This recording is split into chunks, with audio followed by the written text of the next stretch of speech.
Well, welcome to another We Read the Documents live stream. Your host, John Brissett. Thank you for being a subscriber. If you want to support my work, buy me a coffee/We've Read.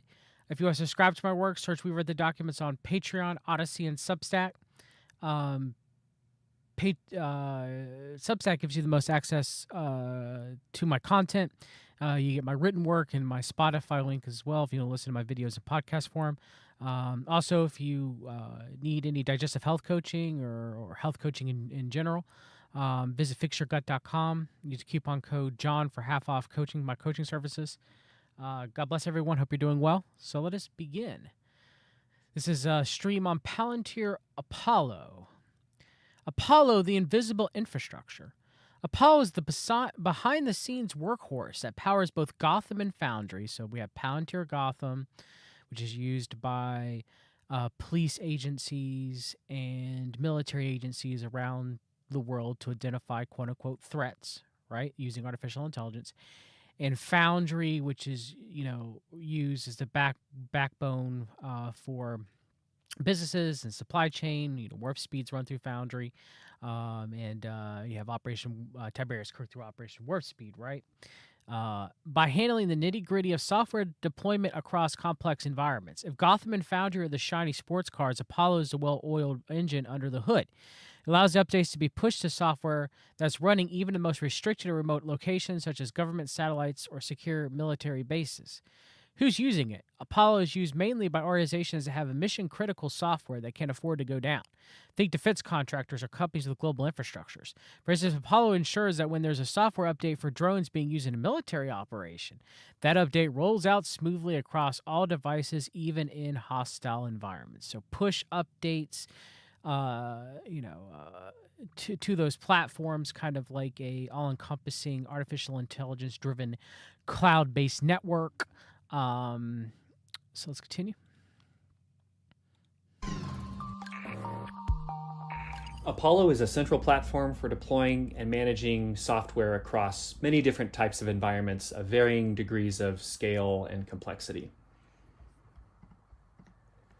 It operates using a hub and spoke architecture, where the Apollo hub is the platform control plane.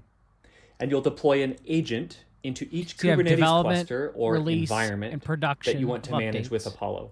And that agent does a couple things. It reports status back to your Apollo hub, and then executes updates or changes in those environments that the Apollo hub recommends. In each of these managed environments, you deploy that the Apollo hub recommends. Is there any human development at all? Is it it's definitely a combination of artificial intelligence and human development. If it's not AI completely. Manage releases of your products. Think of these as Helm charts that you want to roll out across all the environments under management. And application owners will add their products to specific release channels. And environment owners will subscribe to those channels based on their risk tolerance and appetite for new features. So you may allow programmers, if at all, to work with the artificial intelligence if your risk tolerance is low. You may have a human coder review what the AI comes up with in AI decisions, possibly if your risk tolerance is low. But if your risk tolerance is high, just have the AI do it all. Let's take a look at how a new release of an open source Grafana Helm chart might roll out across environments that are being managed with Apollo. In this hypothetical scenario, each Grafana release will promote through a simple dev, staging, and production stage of a promotion pipeline. And this is fully configurable to match workflows in your organization. Application owners add products to these release channels, and environment owners subscribe to those channels based on their ability to tolerate risk and desire to take new releases. So environments that are subscribed to the dev release channel here will get new features, for example, Grafana 9.3.6, the moment they're available. As Apollo gathers data on the deployment of this release in dev environments, it will determine whether it's ready for promotion to the staging release channel. And for any of these channel promotion stages, I can view the environments where this release is installed. Environments that do have this release installed will contribute to key health, monitoring, soak time requirements, and you can configure the specific thresholds, which we call adjudication requirements in Apollo, that must be met before the release is automatically promoted then to the next release channel. These channel promotion requirements are just one aspect. So again, changes depends on, a person's risk tolerance of whether, there's human approval or the human stages, or if it's completely driven by artificial intelligence. Okay, so here's a quick explanation for Apollo. Discuss Palantir Foundry, and in this video we're going to discuss Palantir Apollo, and this is going to be a multi-video series here. I'm just breaking down what exactly Palantir does, and then we'll take a look at the stock and how they've been performing. So if you enjoyed this video, please don't forget to like, subscribe. I did a lot of research on this company, and I'm going to try and make it as easy to understand as possible. This is a pretty complex company. It can get confusing what they actually do. So in the last video, we talked about Palantir Foundry. I'll put a link to that in the pinned comment below. If you're interested, check that out. Now we're going to talk about Palantir Apollo. So Apollo is the operating system for continuous delivery. Apollo is basically the backbone in which Palantir's other two segments, Foundry and Gotham, run on. And Apollo has taken SaaS to where it has never been able to go before, meaning we're going to get into some examples in a second here, but historically places where there either was low bandwidth, there was no service. So SaaS means software as a service, cloud-based model for delivering software applications over the internet. Okay. You're either in a, things like a submarine or an airplane or a drone. These are all places that it's been applied, so they can allow Palantir's software to run continuously and uninterrupted. So Apollo and update when necessary, right? In that regard, lays the groundwork for Foundry and Gotham to operate with its continuous delivery system. And the two other segments, Foundry is more so built for private customers, whereas Gotham was built for more government use, military, Department of Defense, things of that nature. And we're going to talk about Gotham in the next video. So another thing that's very interesting about Palantir's Apollo, they have very high security clearance here. They provide uncompromising. So there you go. Our SaaS is one of the 5 offerings authorized by Mission Critical National Security Systems, IL5, by the U.S. Department of Defense, and we're not stopping there. Security, and it shows in how much that the government trusts them. If we look here at the Department of Defense impact levels, you can see that Palantir currently sits at impact level 5, and it is only one of 5 total companies that have been given that level of clearance. And just to put in perspective, here's a chart showing what the different impact levels mean and what they give these companies access to. If you're level 2, you have access to public or non-critical mission. So yes, you can see how trusted Palantir is with the United States government, how much United States government is in with Palantir. Becoming an impact level 6 company. So I'm not sure if that's happened yet. If you have any info on that, let me know in the comments below. But as of July, when this was last updated, they were still, it appears, on the impact level 5. But that still puts them above, as you can see here, the likes of Google, Snowflake. They're only at impact level 2. At impact level 4, you have SAP, Salesforce, Oracle. And then at impact level 5, as you can see, Palantir is leading. Works, and it has transformed the way that our software scales. So as you can see from this chart here, it's basically the layer in between. Information flows through Apollo and then to Foundry and Gotham. And the other thing that's interesting about this is that it allows for platform upgrades without any user downtime or human intervention, regardless of what environment you're in. So it's constant. Bam! AI does it itself. So you have Apollo here, deploy software behind limits. So unlock new markets by deploying your software further. Multi-cloud, hybrid cloud, private SaaS, even air-gapped and edge use the same advanced tooling to deploy and operate all your applications. Move from manual to fully autonomous deployment at your own pace. The modern approach to software deployment doesn't require brittle CD pipelines. Register your products and code desire SLAs and constraints, environments, and security policies, and watch Apollo keep everything up to date and healthy. Fortify your software by making security and compliance, AI compliance, default. And code and enforce high standards for security, access, reliability, and streamline collaboration between developers, operators, and compliance teams. Okay. So there you go. From one to many environments: private cloud, on-premises, hybrid cloud, air-gapped networks, regular environment, Amazon Web Services, Microsoft. So Palantir's working with Amazon and Microsoft, as you can see. Okay.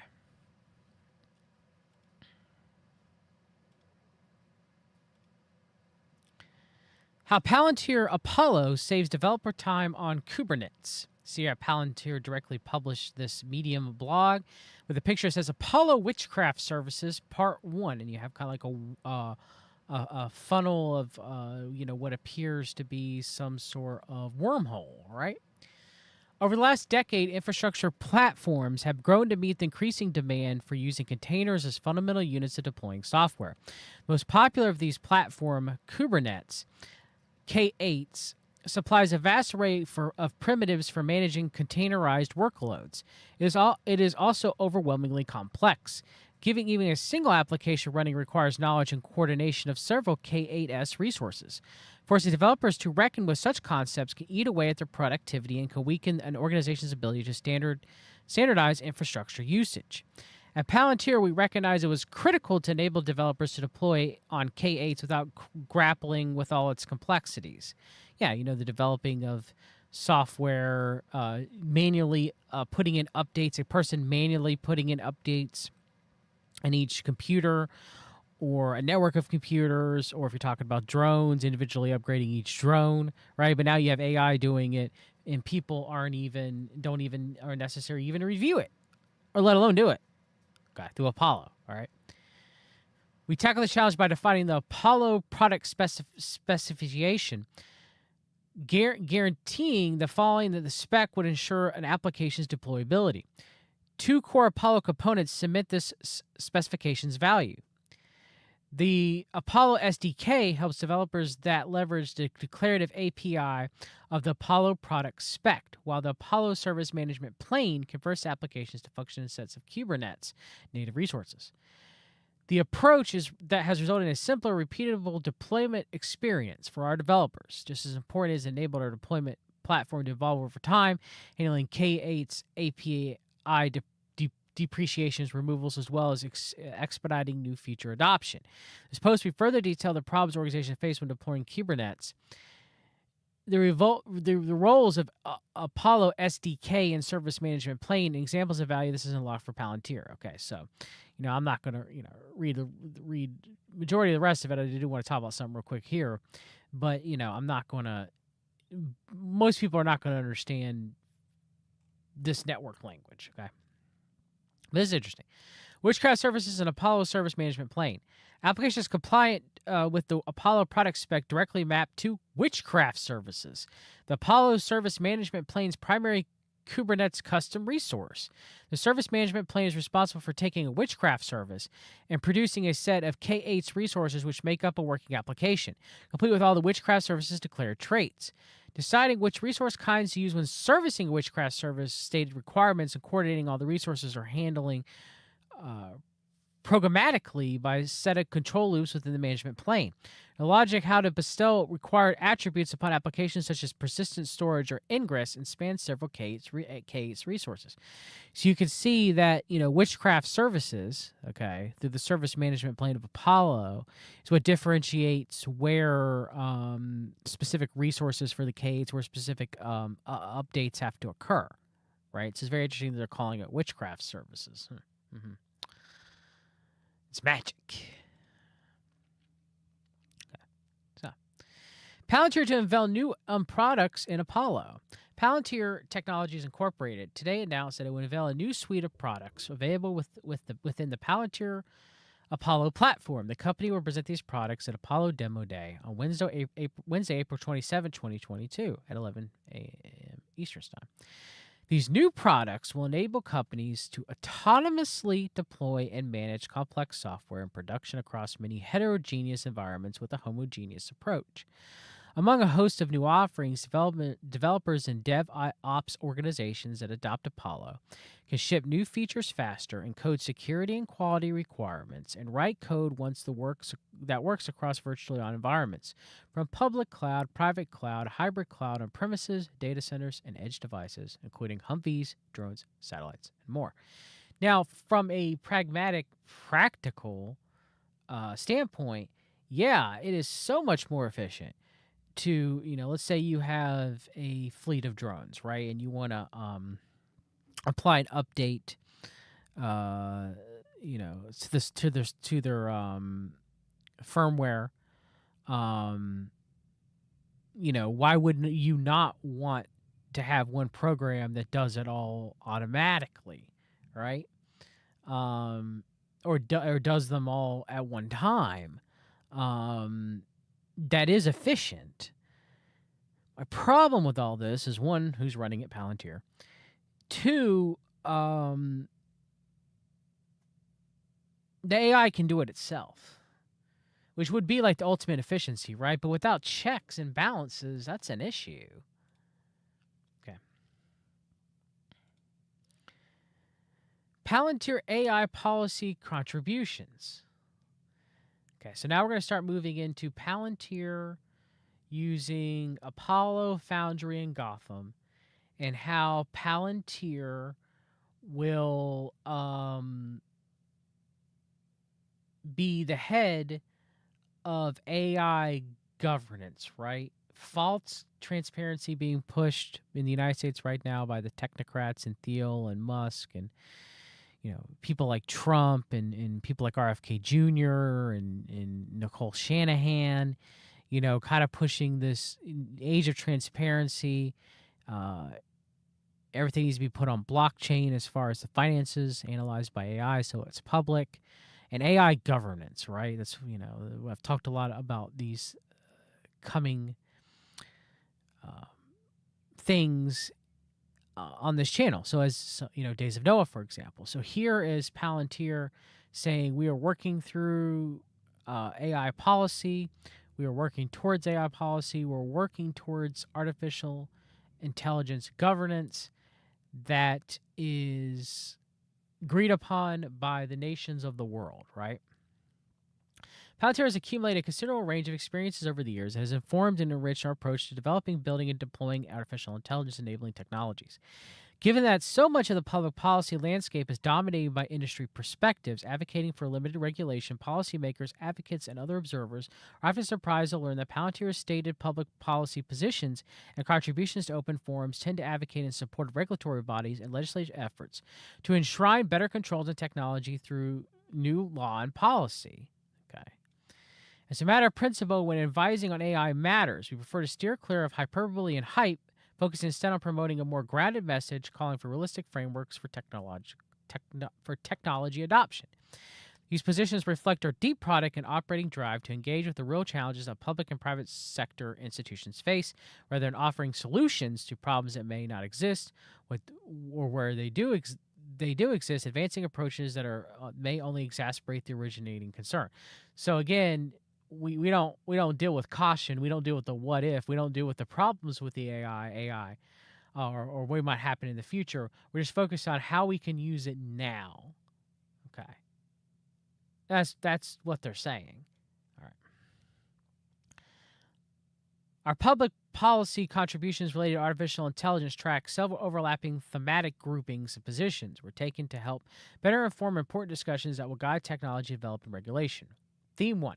Because AI is most meaningful in operation context, its regulation should also, to the greatest extent possible, be contextualized. Theme 2. Orienting AI around human concerns and outcomes often means the best technology solutions augment rather than replace human intelligence. That's all the technocrats are saying. Theme 3, AI innovation is not only compatible with security, private data protection, and other fundamental right interests, but also more effective when it supports right protective outcomes. See how this is doublespeak? We know, and through what I've covered on this channel, of my issues with Palantir, okay? And yeah, like you said, Nancy, Vance at AI Summit throwing caution to the wind, right? American exceptionalism. We know this, how the technocrats feel, things that they have said. American exceptionalism when it comes to artificial intelligence, right? There is no caution. It's full steam ahead. So I'm just showing this just for the doublespeak. Theme 4, consequential AI that's both effective and responsible, focus on the fully integrative system, not just component tools. Because AI is most meaningful in operation context, this regulation should also be the greatest extent possibly contextualized. So one time, the Office of Management and Budget drafted a memo, December 2023, and I've talked about Biden limiting AI as far as his administration kind of mentioning caution and that there needs to be a regulatory body over AI before it continues to become all encompassing in our lives. Now, Biden also laid up for Trump and the technocrats by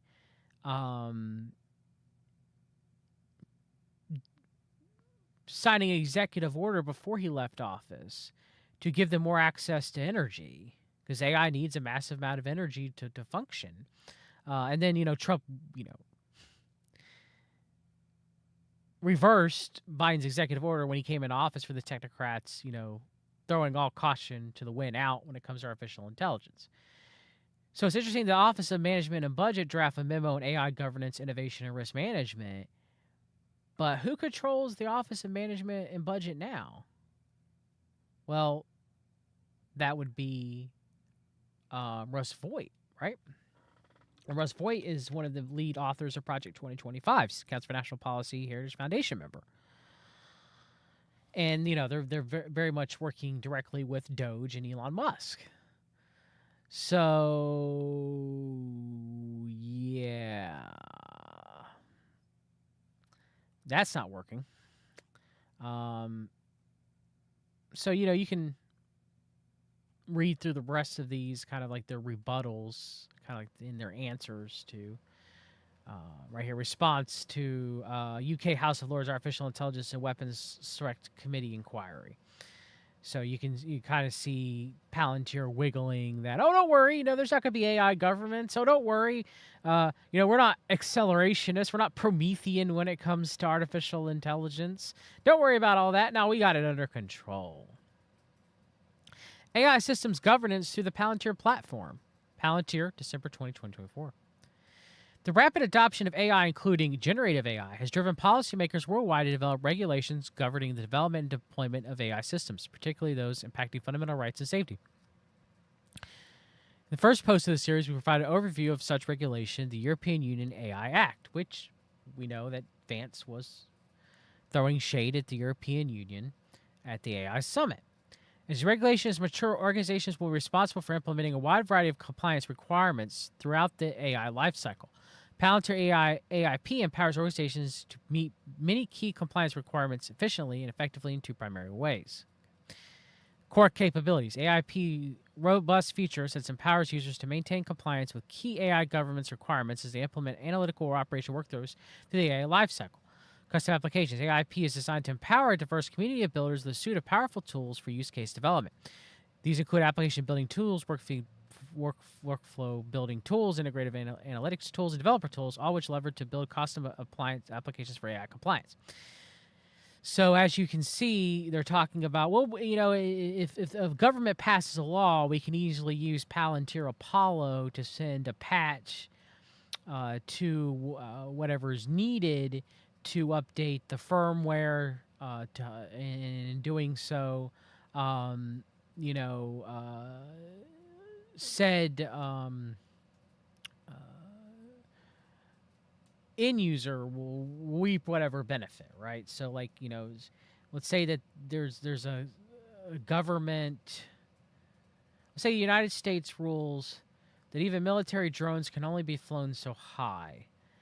So they would send a patch to the drone's firmware through the United States government and maybe even law enforcement agencies that specific drones can only fly so high, right? So that's how they're saying that they're working with AI compliances to the various countries, right? Okay.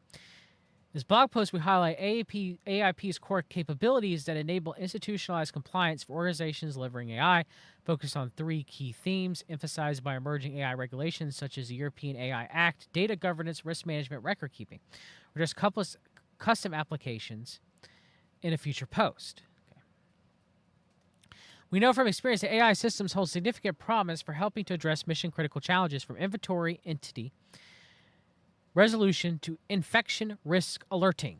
So we have inventory entity resolution, which is supply chains, okay, which is warp speed, okay, to infection risk alerting, which is Operation Tiberius Kirk, okay, which is under a new name now. We'll get to that in a future stream. in real-world settings. Unlocking this transformative potential hinges on integrating advanced AI models with high-quality, relevant data tailored to the operational environments. That way, a robust data governance strategy is the foundation of any effective AI governance framework. So it's saying from supply chains to your health in the real world, AI systems, run it. And there's a certain amount of governance involved with that. Eventually, AI replaces governments, right? But don't worry, we're going to do it as certain countries or groups of countries dictate. Don't worry, we'll do it as the European Union says we should.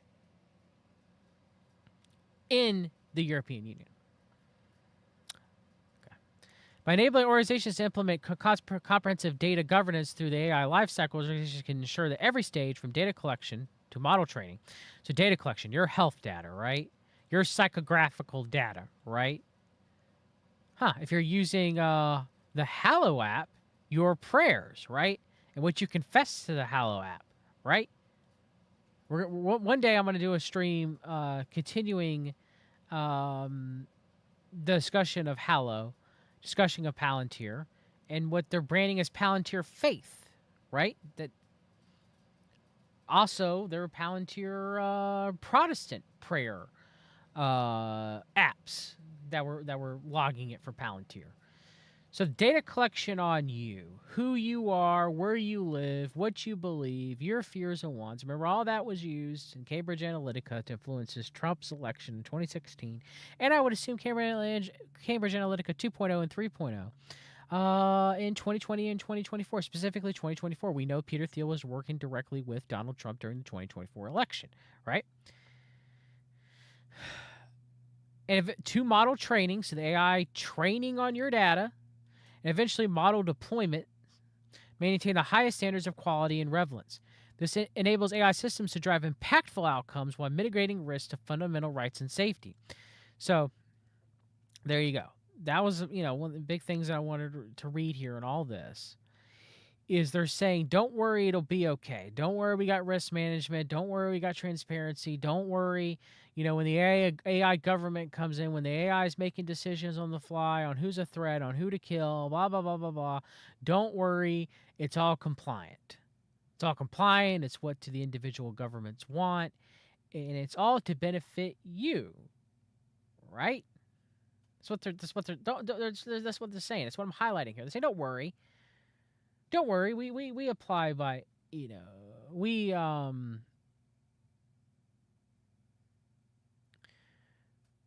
as Palantir abide by all a government or government agency's laws when it comes to data collection and data analyzation and AI governance and the running of certain systems by artificial intelligence.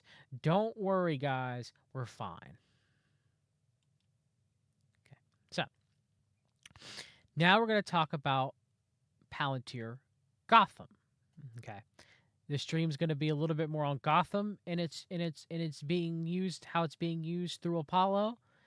And then when we revisit Operation Tiberius Kirk, it'll be how Palantir Foundry, as far as the health of many people around the world is concerned, is run through Palantir Apollo as well. Remember, that's what Apollo is. It's the linchpin. It's what all Palantir's programs run through. It is the ability to update whomever uses Palantir's AI to update, whatever is using it. Drones is an easy example. Anduril Industries, right? We'll get to that, okay? So let's talk about Palantir Gotham, how Israel's using its own version of Palantir Gotham called the Gospel, how wicked and evil that name is, how wicked and evil it is, period. We're going to talk about Ukraine's use of Palantir in its war, okay? We're going to talk about Apollo, Palantir, warfare, and drones, okay? The Gospel, how Israel uses artificial intelligence to select bombing targets in Gaza, Okay. So Israel's military has made no secret of the intensity of its bombardment of the Gaza Strip in the early days of the offensive. The head of its air force spoke of relentless around-the-clock airstrikes. His forces, he said, were only striking military targets, but he added, we're not being surgical. Okay, I got to switch over, see if I can find an archive of...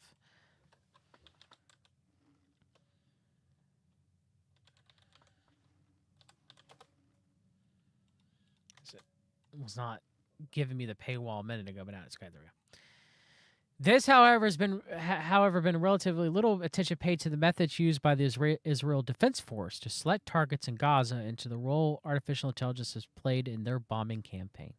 As Israel resumes its offensive after a 7-day ceasefire, there are mounting concerns about the IDF's targeting approach in a war against Hamas. That, according to the health ministry in Hamas-run Gaza, has so far killed more than 15,000 people in the territory. The IDF has long burnished its reputation for technical prowess and has previously made bold but unverifiable claims about harnessing new technology. After an 11-day war in Gaza, May 2021, officials said Israel had fought its first AI war using machine learning and advanced computing. The latest Israel-Hamas war has provided an unprecedented opportunity for the IDF to use such tools in a much wider theater of operations, and in particular to deploy an AI target creation platform called the Gospel, which has significantly accelerated a lethal production line of targets that officials have compared to a factory. If that ain't wicked, I don't know what else is. Okay, now, were there Hamas terrorists that were targeted using the Gospel in Gaza? Probably. But is this a true quote unquote war? All right, is Israel not violating the Geneva Convention? That's a whole nother discussion, right? I'm not saying that every target that the IDF went after was someone who was not, a Hamas terrorist or someone who was not a combatant, right? But you're just as foolish if you believe, if not more so, that there were not innocent people that were targeted by the Gospel and that were killed by drones. Because what the Gospel is, it takes all known military intelligence and data of a person. It takes all law enforcement known data of a person. It takes all known psychographical data of a person, their social media. It analyzes their behaviors and their habits, and it gives you, through some sort of precognition, a list of people that are targets, and then from there that could be acted upon as by drones. You can or by the IDF, raiding someone's domicile, right? So if you think that every single quote unquote person that the IDF murdered or went after was a terrorist, and there weren't innocent people that were killed, there wasn't innocent people that the AI has specifically targeted, you're wrong. But you're just as much wrong to say that there are no Hamas terrorists. There's no terrorists inside Gaza and the West Bank either, okay? Now, granted, I've talked about my strong issues with what's happened to people who live in the Gaza Strip, and how overall, it's wicked what Bibi Netanyahu and the Israeli government is doing. Or a lot of innocent people who have died or became injured or have lost their homes, that are living in horrid conditions, that are being denied basic things for life like shelter, food, and water. It's not good. Okay. But to say that, there are no terrorists in Hamas, I mean, let's be real here, okay? So, The Guardian can reveal new details about the gospel and its central role in Israel's war in Gaza using interviews and intelligence sources and little-known statements made by the IDF and retired officials. The article also draws the testimonies published by Israeli-Palestinian publication 972 magazine and the Hebrew language outlet Local Call, which have interviewed several current and former sources in Israel's intelligence community who have knowledge on the gospel platform. Their comments offer a glimpse into a secretive AI-facilitated military intelligence unit that's playing a significant role in Israel's response to the Hamas massacre in southern Israel on October 7th. The slowly emerging picture on how Israel's military is harnessing AI comes against a black backdrop of growing concerns about the risks posed to civilians as advanced militaries around the world expand the use of complex and opaque automatic systems on the battlefield. Yes, and we know that Israel had knowledge that October 7th was going to occur. Bibi knew, let alone there's implications of them possibly planning it, allowing the massacre to happen or planning the massacre in some ways. The funding of various terrorist groups, including Hamas, by the Israeli government through Qatar. It's obvious. It was a false flag. Okay. So, all right. From 500 targets a year. Oh, wait, hold on. Other states are going to be watching and learning, said a former White House security official familiar with the U.S. military's use of autonomous systems. The Israel-Hamas war, they said, will be an important moment if the IDF is using AI in a significant way to make targeting choices with life and death consequences, okay? Which, Palantir is doing that. Palantir is sharing this with the American government, so the American military is getting all of this AI training for their drones, okay? From 50 targets a year to 100 a day. In early November, the IDF said more than 12,000 targets in Gaza have been identified by its Target Administration Division. Describing the unit's targeting process, officials said we work without compromise in defining who and what the enemy is. The operatives of Hamas are not immune, no matter where they hide. Activities of the division formed in 2019 in the IDF's intelligence directorate are classified. However, a short statement of the IDF claimed it was using an AI-based system called Habasora, the gospel in English, in a war against Hamas to produce targets at a fast pace. The IDF said through the rapid and automatic extraction of intelligence, the gospel produced targeting recommendations for its researchers with the goal of complete match between the recommendation of the machine and the identification carried out by a person. Multiple sources familiar with IDF's target process confirmed the existence of the gospel, saying it had been used to produce automated recommendations for attacking targets, such as private homes of individuals suspected of being Hamas or Islamic Jihad operatives. In recent years, the Target Division has helped the IDF build a database of sources, said which is between 30,000 and 40,000 suspected militants.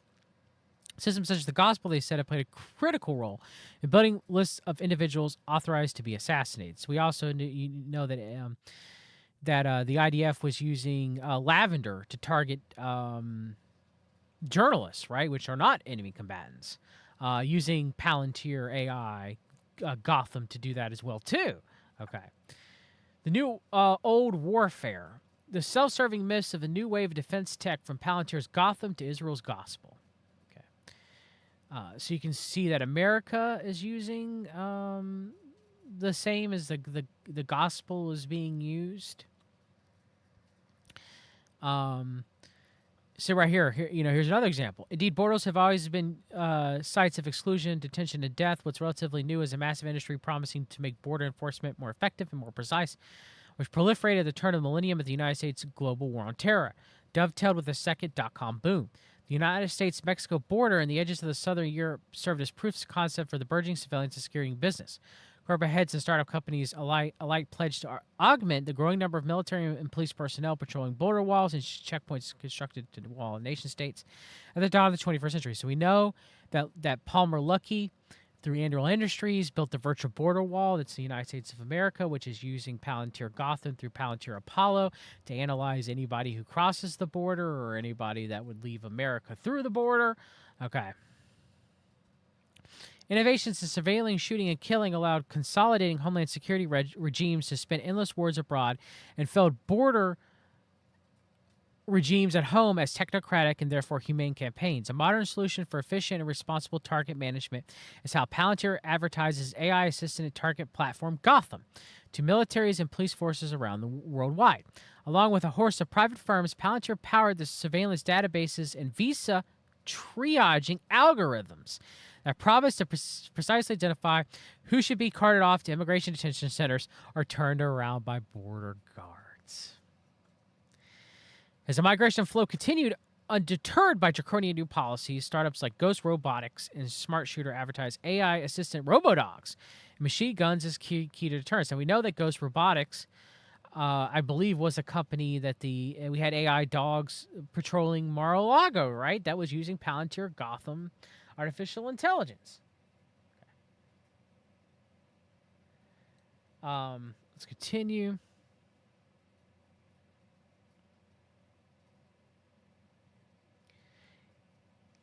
Yeah, good to see you, John Ritz. He says lavender is more about the people, which is true. Yeah, but it was more about lavender was more used for journalists. Gospel's more about the buildings and locations. True, yes, but it was also used primarily for enemy combatants. Okay. Let's see here. I think that's all I wanted just to go over a little bit part. I think there's a part about the gospel in here as well too. Let me find.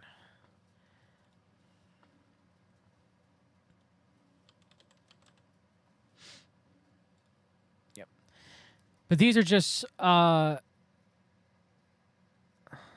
see here. Right here, okay, so I want to read the part from the beginning. So, at the death and destruction of Gaza over the last year has done little to dislodge this institutionalized conceit. The weeks of declaring war against Hamas, Israel's military circulated a press release claiming state-of-the-art AI-powered targeting systems were augmenting its killing capacities. As the ground troops rolled in, military heads boasted that algorithmically enhanced tanks were allowing units to wage war with lethal precision. And as soldiers reoccupied the strip, security officials announced that the war was yielding a steady stream of data to build up new defense technology products. The press releases were aimed at the private sector. Transnational firms like Google, Microsoft, Amazon, and Palantir signed over a host of computing infrastructure and AI systems over the past year.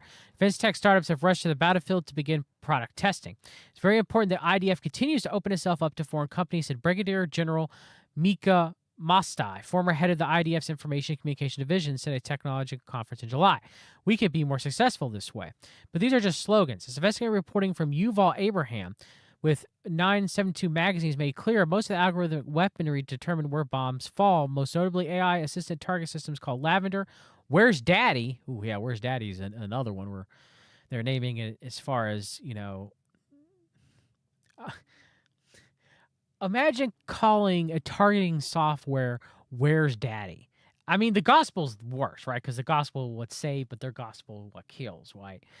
But where's Daddy? Imagine, like for me, for example, that I'm killed by an Andrew Industry drone, right? And my kids are asking, "Where was I?" Huh? That's sick. It's all sick. Has simply lent the veneer of technical rationality to a military bent on largely indiscriminate destruction. The billions poured into engineering and maintaining these technologies have done nothing to achieve Israel's stated goals of decimating Hamas or bringing remaining hostages home. Instead, it turned most of Gaza into a death zone. Okay, so there you go.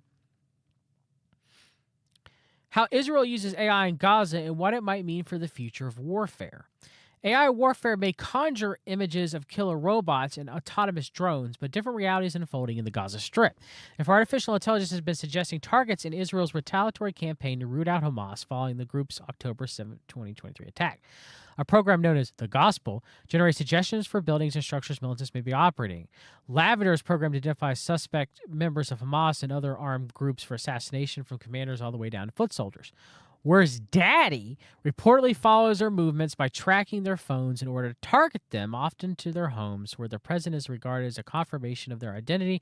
The airstrike that follow might kill everyone in the target's family, if not everyone in the apartment building. So there you go.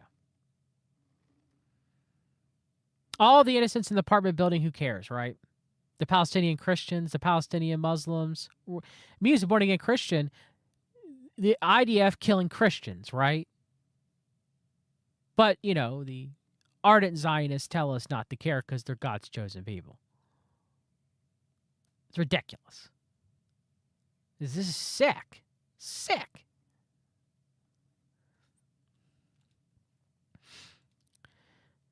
All right, so such horrendous mistakes are hard to understand considering the enormous amount of advanced targeting AI hardware and software provided to Israel and military spy agencies, some of it by American company, in particular Palantir Technologies.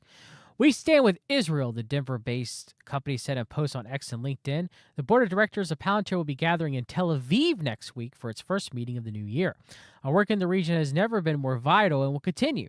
As one of the world's most advanced data mining companies with ties to the CIA, Palantir's work with supplying Israel military and intelligence agencies with advanced and powerful target capabilities. The precise capabilities allowed Israel to place 3 drone-fired missiles into 3 clearly marked aid vehicles. Okay. I'm pretty encouraged about the talent here. We're going to getting the best people, Alex Karp, co-founder and CEO of the company, told a group soon after arriving in Tel Aviv last January.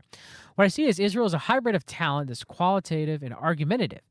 Immediately after the talk, Karp traveled to the military headquarters where he signed an upgraded agreement with Israel's Ministry of Defense. Both parties have mutually agreed to harness Palantir's advanced technology in support of the war-related missions, said Executive Vice President Josh Harris. So there you have Palantir, Mossad, CIA, United States Department of Defense, Israel Department of Defense, all working together as the AI is learning how to kill, how to identify and kill, all for the good of warfare, all for the good for the countries, right? Project involves selling the ministry as an artificial intelligence platform that uses reams of classified intelligence reports to make life or death determinations about which targets to attack. The understatement several years ago, Karp admitted our product is used on occasion to kill people. Yeah, on occasion. Mortality of which even he himself occasionally questions. I've asked myself, if I were younger at college, would I be protesting me? Recently, a number of Karp's employees decided to quit rather than be involved with a company supporting the ongoing genocide in Gaza. And in London, Soho Square, dozens of pro-Palestinian protesters and health workers gathered at Palantir's UK headquarters to accuse the firm of being complicit in war crimes. Palantir supplies Israel with new tools since the Hamas war started. Oh boy. Data firm to hold a board meeting in Tel Aviv for the first time. Palantir Technologies, a data analysis firm that provides militaries with artificial intelligence models, is seeing high demand from Israel for new tools to start on the war with Hamas on October 7th. Our products have been in great demand, Palantir Chief Executive Officer Alex Karp said in an interview in Tel Aviv on Wednesday. We began supplying different products that we supplied before the start of the war, he said, declining to comment on which technologies are being offered.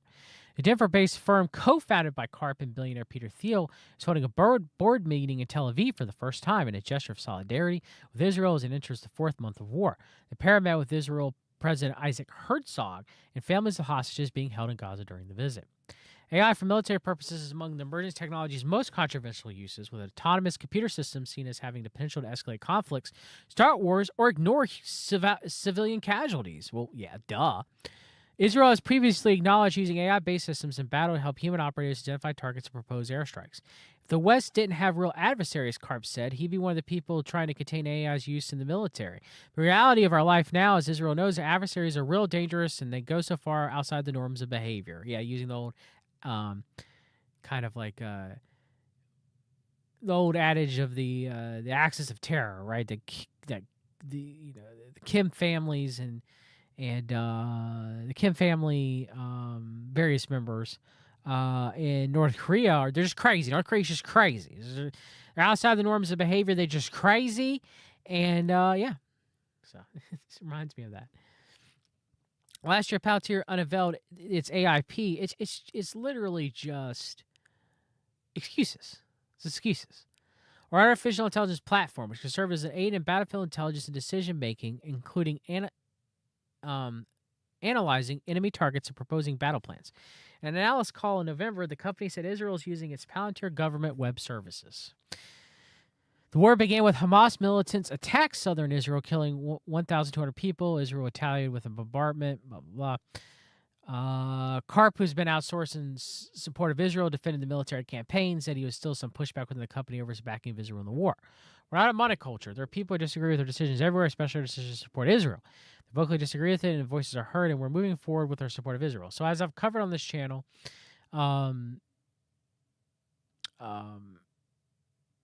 Israel and for Ukraine, Palantir took out huge ads in major newspapers like the New York Times saying they support both Ukraine and the Israeli government in Israel, right?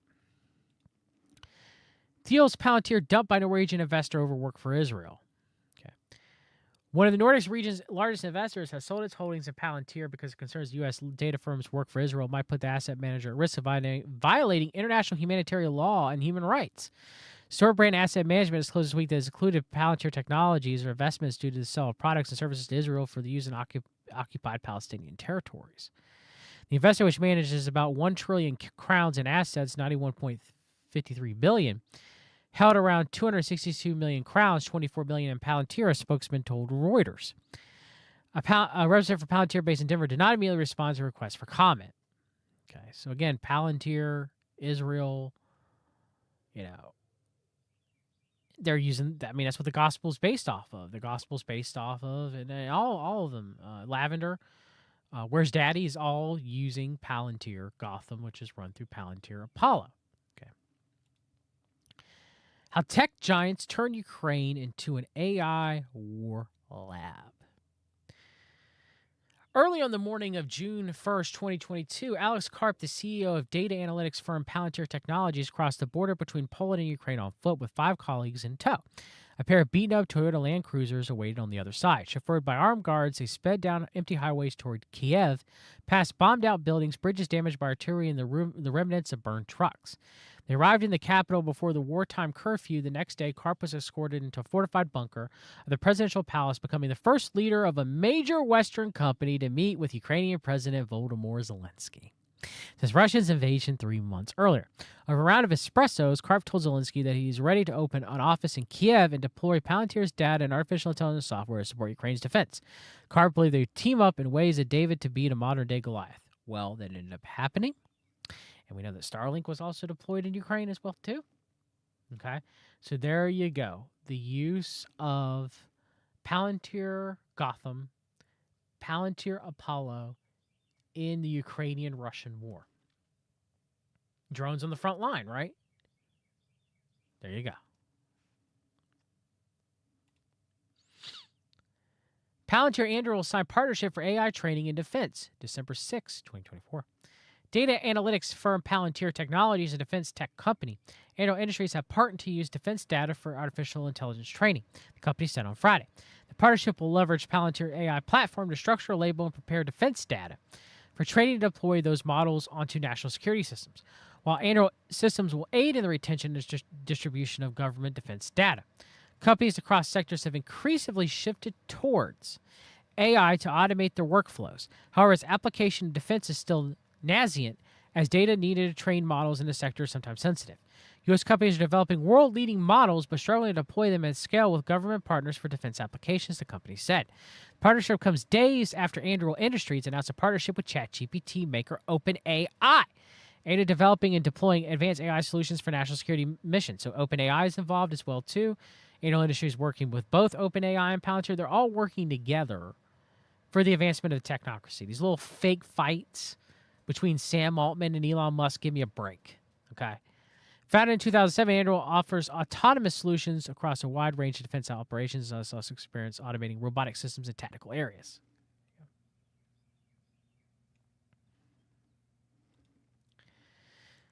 Now, a little bit of connection to Apollo that may or may not apply to Trump if he is the Antichrist.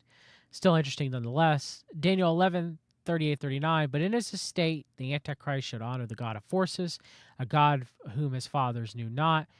Shall he honor with gold and silver, with precious stones and pleasant things.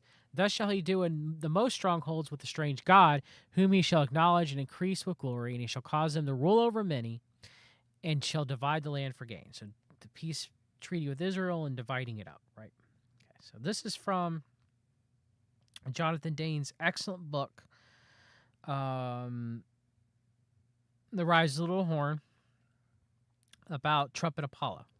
Okay. The name Trump appears at a doorway, Trump descending into a labyrinth of associations with many things dark and sinister.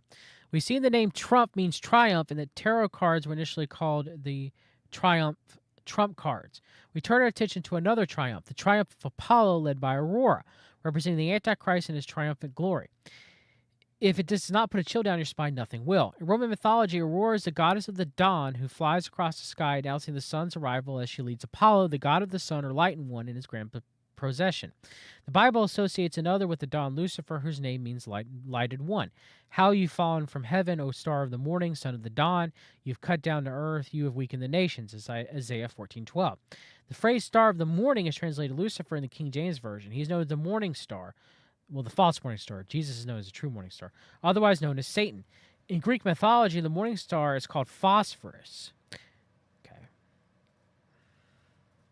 So, first form of the elemental phosphorus to be produced, white phosphorus, in 1669 amidst a faint glow when exposed to oxygen, hence the name taken from Greek mythology, meaning light bearer, referring to the morning star, the planet Venus or Mercury. The most famous image of the triumph of Apollo, led by the Aurora, was painted by Italian painter Guido Reni in 1614. Aurora at dawn in the golden billing dress, with her garland flies over a dim-lit landscape, leading a blonde Apollo in his horse-drawn chariot surrounded by a chain of female hours, bringing light to the world. It can be described as the triumph of Apollo, led by the Aurora. In the sky above the quadriga chariot flies the Puto Phosphorus with the torch. Zephyrs blow wind at the end. Here we have the Puto angel called Phosphorus, lighted one or Lucifer, out in front, preparing the way for Apollo and his chariot. In the scenario, the triumph suggests a general procession through the streets of a city as he rides victoriously in his chariot, as often held ostentatious display during the Greek and Roman empires. Under the heading Roman Triumph, Wikipedia states, the Roman Triumphus, was a civil ceremony and religious rite of ancient Rome, held to publicly celebrate and sanctify the success of a military commander who led Roman forces to victory in the service of a state, originally traditionally one who had successfully completed a foreign war. During the ceremony, the general procession would lead to the temple of Jupiter, where he would offer a sacrifice. The triumph offered extraordinary opportunities for self-publicity. The Roman triumph procession presented the general as a divine being. In Republican Rome, truly exceptional military achievement merited the highest possible honors, which connected the Vira Triumphalis, man of triumph, later known as the Trumpetor, to Rome's mythical and semi-mythical past. In effect, the general was close to being king for a day and possibly close to divinity. Religious dimensions aside, the focus on the triumph was the general himself. The ceremony promoted him, however, temporarily above every mortal Roman. In the Bible, almost every type of antichrist is connected to the triumphant possessions because they mimic a rite in which only the true divine King Jesus Christ is worthy. In Esther, we see that Haman, who at the last moment had his triumphant possession taken away and given to Mordecai, see Esther 6:11. His typology reflects a time when the honor will be taken away from the Antichrist and given to Jesus Christ, see Ezekiel 21:26-27. Nimrod, Pharaoh, Saul, and Absalom are examples of wicked men who have been honored with triumphant possessions and all are types of the Antichrist. In King Saul's case, the typology of the Antichrist is pictured alongside that of Christ, Scripture says. The women sang as they played and said, Saul has slain thousands and David his 10,000s, 1 Samuel 18:7. Here, David is recognized as a type of Christ, which will later have his triumphant entry into Jerusalem riding on a donkey, see John 12:14-15. In keeping with tradition, Christ would also offer a sacrifice in this instance himself. The foremost and consummate Antichrist type in the Bible is Antiochus Epiphanes. In the book The Understanding of Ornament in the Italian Renaissance, author Claire Laprique Guest states that his possessions contain temporal allegories and robe statues of the gods plus mythological scenes. In 106-8 BC, Epiphanes conquered Jerusalem. Then inside the Jewish temple, he slaughtered a pig on an idol he built for the god Jupiter. Mark 13:14 records Jesus speaking of the abomination of desolation as prophesied in the book of Daniel. That passage, Jesus Christ linked the Antichrist to Antiochus. Like Antiochus before him, the Antichrist will erect and offer sacrifices to an idol in Jerusalem's future temple. The Bible further associates the Antichrist with another person, the Roman general Titus. In 70 AD, Titus brought his army through Jerusalem in a series of campaigns, which ultimately led to complete destruction in 130 AD. Daniel 9:26 says the future Antichrist will be linked to the very people who destroyed Jerusalem. The Arch of Titus in Rome celebrates the victory of General Titus. Sculpture panels on the Arch of Titus built by Domitian celebrate Titus and Vespasian's joint triumph over the Jews after the siege of Jerusalem. With the triumphal possession of captives and treasures seized from the Temple of Jerusalem, so much have funded the building of the Colosseum. The day is coming when Donald Trump, in his role of the Antichrist, will triumphantly ride in Jerusalem and commit the abomination of desolation. The temple itself is an abomination of desolation, too. In the newly rebuilt Jewish temple. As prophets, I stated that would send a chill down a reader's spine. A Google search for the phrase "picture exclusive" inside Donald Trump's $100 million penthouse. We'll provide a link with the photos of Trump's penthouse on the 58th floor of Trump Tower, New York City, which Donald Trump claims is the 66th floor. It's essentially designed like a Roman Greek temple equipped with a Roman-style marble pillars, numerous statues, and artwork of the gods.